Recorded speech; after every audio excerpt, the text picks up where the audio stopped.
Hello and welcome to the Lost Art Podcast. I am Paul and I'm here with Gar. That's me. And we also have a special guest this evening, and it's Johnny Lynch of the DysTropia Podcast. Hello, this is the sound of my voice. That's him. That is what a lovely him. Voice. That's actually him. And a lovely man. Lovely young man Johnny is. Well, thank you. He is. I'll accept that. That's fantastic. And today's topic is best music or song from video games. This was a request. It is. This was a request. Was it? From me. This was me shouting at you on social media. If you ever want to do it, I was like, let's do it. Yeah. Let's do this one. Just fucking do it. I was like, pick a time and a place, and you were like, already stripped to your waist in the car park thinking it was going to be a fight. But no. Yeah. It was on the podcast. Right. Yeah. Do I need to put my clothes back? That was also a request to do a podcast in the nip. How will they know? Well, I'm not doing it now. No. It's cold. No, it's not. Here. What? I'm into this. Even now, it's not. I was going to say, get the Patreon sorted first. Be selling those pictures. Yeah. Don't be giving it away for free, boys. We should mention there's a lot of synth music in this, and synth, Blade Runner. Yeah. Didn't we lose someone today? That's Rutger right. Hauer. Yeah. I made. See, okay. By the way, I just have to make a note of it. You just completely fucked up a segue from one of my tunes that I picked. Is that right? Yeah. Do you want to start again? No. What I was going to say before we start the podcast is, my list was just filled with like Tears in the Rain. Yeah. Nobody even posted Absolutely. that. So I wrote, the way I make these subtle jokes. Yeah. And they always backfire, making me look like an idiot. I typed in R.I.P. Rutger, but I linked Crying in the Rain by Aha. And instantly people were just like kicking the crying thing. And I was like, lads, you don't think it's serious. Yeah. It doesn't matter. I look like a Phil. Like Absolute Phil. Again. Once again. When Stan Lee died and I just wrote excellent, and everyone was like, no, that's not right. Yeah. Spelled it wrong. Yeah. Jesus Christ. Right, so let's get into the balls of this thing. Yeah. Johnny, what is your first one? My first choice is the song Grand Theft Auto by Dash Shooters, which is the song, if you know it, immediately it's G, Grand Theft Auto, gotta make you mark a move where you want to. T, determination to steal what you can and run from the nation. I had completely forgotten about this song until I stuck it on, and all of a sudden I started singing every single fucking word to it. And I was like, normally I go, oh yeah, this was like, oh shit, this is back in the back files, the dusty files, the really back of the head, and all of a sudden my mouth started saying the words. So I don't know what was happening. When I was putting together songs for this, I kind of immediately went and started pulling out all the songs from like Silent Hill and stuff that I actually listened to at work, have them on the background. Put together a playlist for myself, listened to it, and it was absolute dog shit. Nobody would sit and listen to this unless they played the fucking game or they know they've had the same experiences. Yeah. And I was like, no, we got to start with GTA because that is a song. Even if you've never played the game, it's an absolute fucking banger of a tune. It's just fucking amazing. Because he's fucked up crack. Oh Jesus! All the words just came running back. But the weirdest thing is, it was made by one of the dudes who's just making this music for the game. Like, really? It wasn't a track that someone sourced, which is why it describes the game, like finding the right way around this map. Everybody hides these fucked on crack. It's like, yeah, it's a map. It's a fucking video game. About drugs. And my favourite thing about it was the CD. You could put it into a CD player. Skip the first track because that was the game. That was the game, yeah. And then you could just listen to all the music. So you could just be sitting around the house listening to all of the radio stations. If you left it run long enough, it was the police scanners going, we got a 1085 down there. Amazing. But, remember you used to be able to do that with other games as well? You could do it with Quake as well. You can. Yeah. But I never realised that apparently once the game loaded, you could take the CD out and put in your own CD and it would just play whatever CD. CD I didn't know that. I never knew that. Yeah, that's incredible. That was the thing, yeah. Used to do that with, I think you could do that on the first PlayStation as well. Or the PS2. I think you could clip the ones that were top loaders and you could clip down the little sensor.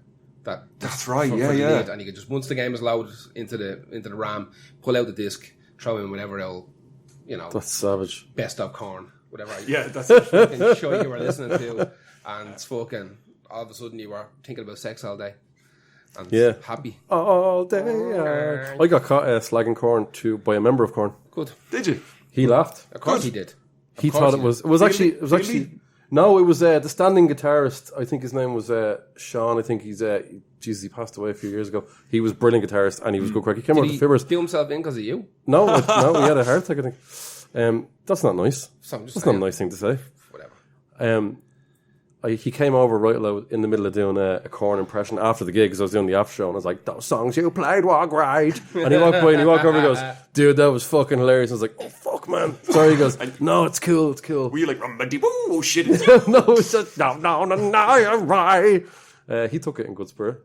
Good. So what's your next? Would you have more? Yeah, just on, like I think GTA is a good one to start because it's the one where like I remember playing GTA 3 and that thing of like you don't want to keep playing the game because the song's too good. You won't leave the car because fucking Billie Jean came on or something and you fail the mission because you're like, nope, this is how. I never would have even thought about GTA because in your head you think other people's songs, not the songs from the game. Yeah. The first GTA one was so good because if you look through it on like just look at the discography on it. Yeah.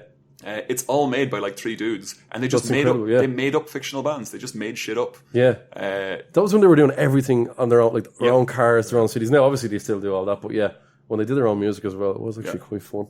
I liked that. I like it.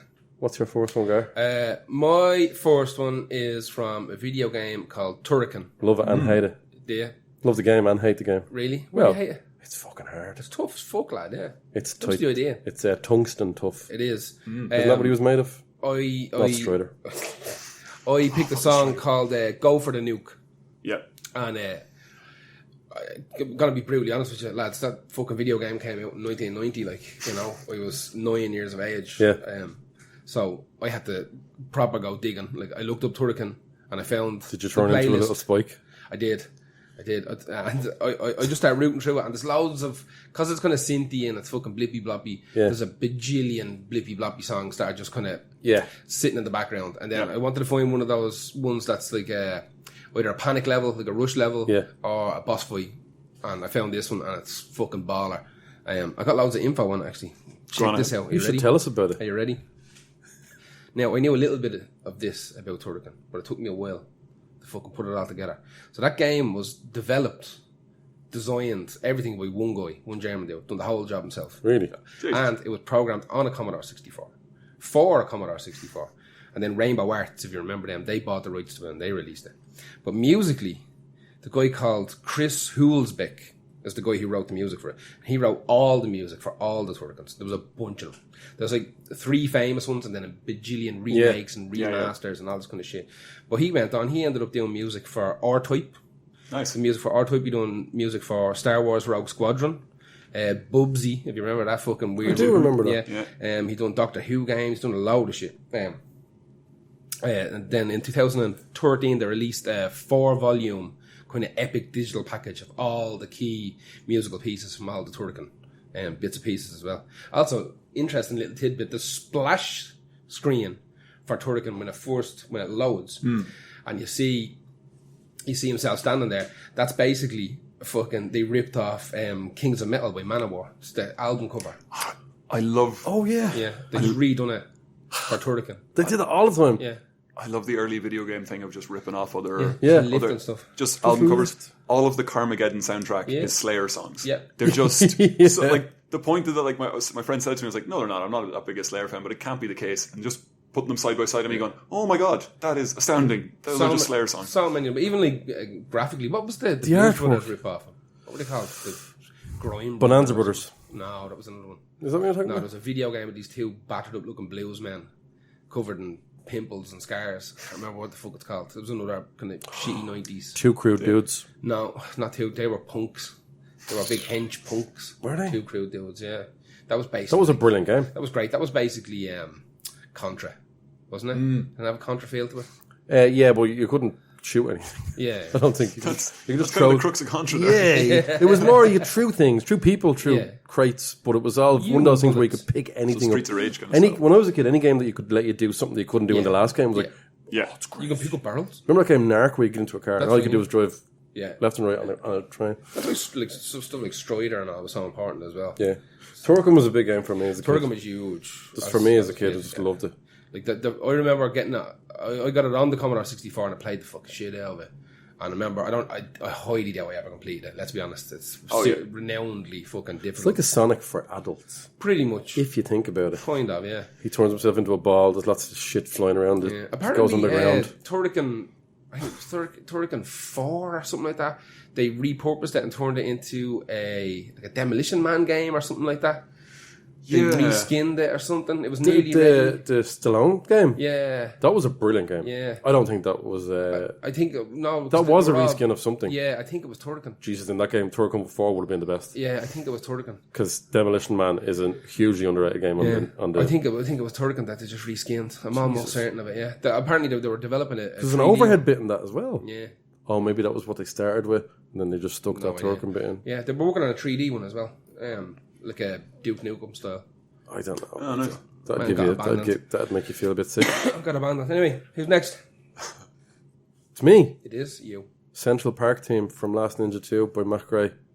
Not just one of my favourite pieces of music from games, but my favourite piece of music of all time Really? From the Earth. Is that true? Yes. That's genuinely. I'd never played that game, but I was watching videos of it. And there's a bit where he kicks a boat and then has to run halfway around the town to get to the right position so that when the boat goes past, he can jump on it in a split second. Yeah. And I was like, oh, that game would have absolutely infuriated me. It made me very sad a lot, and it was incredibly cruel and hard. But when I heard that music for the first time, that's a huge influence on any kind of music I write. It's just, it has so many parts to it. It doesn't stop at all. I recently saw a rock band in Sweden that were covering video games, and they did it, and they nailed it. Because the whole thing is definitely, it's all, whatever little system he was doing, he was definitely writing that up with real instruments and then going, right, how the fuck do I turn this into a thing? But Matt Gray is really, really good. He did all the music for all the System 3 games, which back, if you were a Commodore kid in the late 80s, were the best studio. They did Vendetta, they did Tusker, and he did music for all them. And it's just so noticeably, clearly pushing the software to almost levels of sounding like a normal song. Because it wasn't, it was 8-bit, what was it? Yeah, still it's fucking 8-bit chip. That's all, but it's honestly, whatever he did, it always made it sound like you'd know that was the guitar. Because the way he did it, and it would sound really like, you see, some games had horrible drum beats that did that, and they would actually just, playing the game long enough, it would drill into your head. And it was super important in this game, especially because you had to do the same, like kicking boats across the thing for hours. This is it. Some people have talked to me about just the mastery of old video game music, where they're saying, like, this stuff needs to repeat 100 times, and every time you have to hear it, you have to be like, yes, I'm so excited, like, it can't get annoying. Yeah. Some of that in my mind is Stockholm Syndrome. Some of that definitely is just, you've not completed this for the 15th time. You're about to pull your hair out. You're like, just please, I just got this. I got this. It's like the emotional investment. Sometimes when I hear this, a tear does come down the side of my eye, and I don't know what kind of tear it is, but I just go with it. So you could be right. All right. Listen, this is one of my most favourite pieces of music of all time. I did not listen to this yet. Really? No. This is the remastered version that he did himself, because it's the only one on Spotify. But to be honest with you, it hasn't changed that much. So I didn't feel like I was Did you remaster? Not remaster, sorry. He reskinned the whole thing. Or else he rewrote it with new instruments. But they just sound like it's not as crunchy. Yeah. So he did it with instruments, and it's all mixed a little bit better. I was looking at it on YouTube, and he's taken some of that little bit of a mosquito sound out from the kind of old chips and stuff. It's just like he hasn't. It's not on instruments now, but it's No, he didn't do too. He did enough for it to me. I like what he did with it, and he. I think this was one of those Kickstarter things, and he got it met in about a day. A bunch of those he got it met in. Video game soundtracks being re-recorded and being played by orchestras and pressing to vinyl and all this kind of stuff. There's a bunch of them, and they're fucking mad money. I know they don't actually done Turrican about 2 years ago, and Jesus, it was insane money, money, and like no one likes a video game that much. Maybe you. Would you buy this Central Park main theme on vinyl? Yes. I don't know if he's released it, but I will buy it, because it's, like I said, it's one of my favourite pieces of music of all time. Yeah. So if you're fucking balls deep, you have to pick it up. It's just, it's probably Stockholm Syndrome. It's probably not that good. It's just, that warm comfort of it was okay then, and it's okay now. Man, that's what we're doing. It's just nostalgia porn. Absolutely. It's just, So what's your next one, Johnny? Mine is Still Alive by Jonathan Coulton from the Game Portal, which is probably, if you Googled video game songs, this would probably be in everybody's top 10 or top 5, just because it is so famous, in that it is, again, a really nice song by itself. Yeah. But if you've played through Portal, it's quite a short game. It's just this kind of puzzle game. It is exactly as long as it needs to be. I heard a joke recently that somebody wanted there to be an Oscar for a movie with best runtime. Just get it down to 90 minutes. Do not fucking worry about 2 hours, 3 hours. Get your Marvel movies down to whatever they just fucking need to be. It's like this game they had an idea, but they knew they weren't going to be able to stretch it out. But it's quite a funny game. I think when you think of video game music, it's always either action, like if you're looking at Wipeout, it's all just fucking racing, everything's going absolutely crazy. You don't see many puzzle games with that level of humor. Yeah, and I think they're kind of from the kind of stable of Monkey Island and things like that. Of the old it has the calmer, like take your time puzzle games. Like have a look at the room, figure it out.